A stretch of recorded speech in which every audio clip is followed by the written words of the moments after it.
ओ नमो दिव्य महादिव्य शिवाय सत्तो नमः नमः प्रकृति भद्राय नेता प्रणतास्मदान। सज्जनों, मत्स्य पुराण का श्रवण और श्रवण काल में क्या क्या पालन करने का धर्म है उसकी कथा है। इसमें जो लोग श्रद्धा भक्ति से संपन्न मौन पवित्र शांत चित्त से पुराण कथा को श्रवण करते हैं वे ही पुण्य के भागी होते हैं। जो लोग तांबूल पुष्प चंदन आदि पूजन सामग्रियों द्वारा पुराण की भली भांति पूजा करके भक्ति पूर्वक कथा सुनते हैं निसंदेह दरिद्रता रहित अर्थात धनवान हो जाते हैं।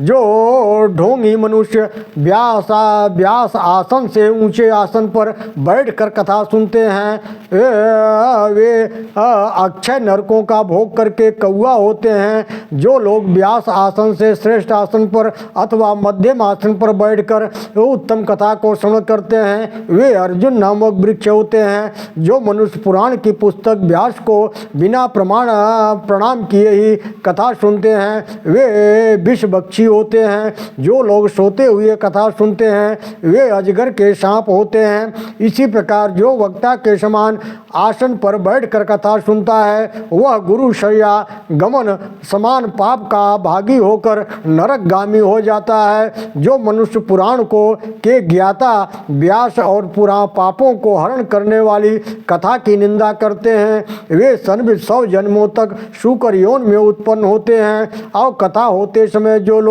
वक्ता को बुरा उत्तर देते हैं वे गदहा गिरमिट की योन में पैदा होते हैं। जो मनुष्य इस पुण्य कथा को मत्स्य पुराण कथा को कभी भी नहीं सुनते वे घोर नरकों का भोग करके बनैल सुअर होते हैं। जो नरश्रेष्ठ कही जाती हुई कथा का अनुमोदन करते हैं वे कथा न सुनने पर भी अविनाशी परम पद को प्राप्त हो जाते हैं। जो दुष्ट कही जाती हुई कथा में विघ्न पैदा करते हैं वे करोड़ों वर्षों तक नरकों का भोग करके अंत में सुअर के जन्म होता है। जो लोग साधारण मनुष्य को पुराण संबंधी पुण्य कथा सुनाते हैं वे 100 करोड़ कल्पों से अधिक समय तक ब्रह्मलोक में निवास करते हैं।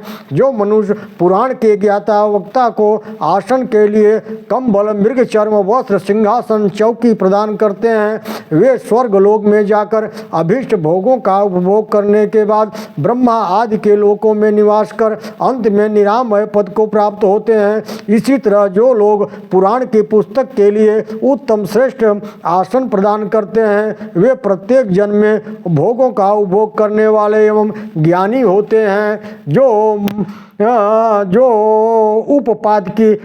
पातकी है वे सभी पुराण को कथा सुनने से ही परम पद को प्राप्त हो जाते हैं। जो मनुष्य नियम विधान से पुराण की कथा सुनता है वह शिक्षानुसार भोगों का भोग कर विष्णु लोक को चला जाता है। कथा समाप्त होने पर श्रोता पुरुष प्रयत्न पूर्वक वस्त्र अलंकार आदि द्वारा पुस्तक की पूजा करे तत्पश्चात सहायक ब्राह्मण सहित वाचक की पूजा करे। उस समय वाचक को गौ पृथ्वी सोना वस्त्र आदि देना चाहिए।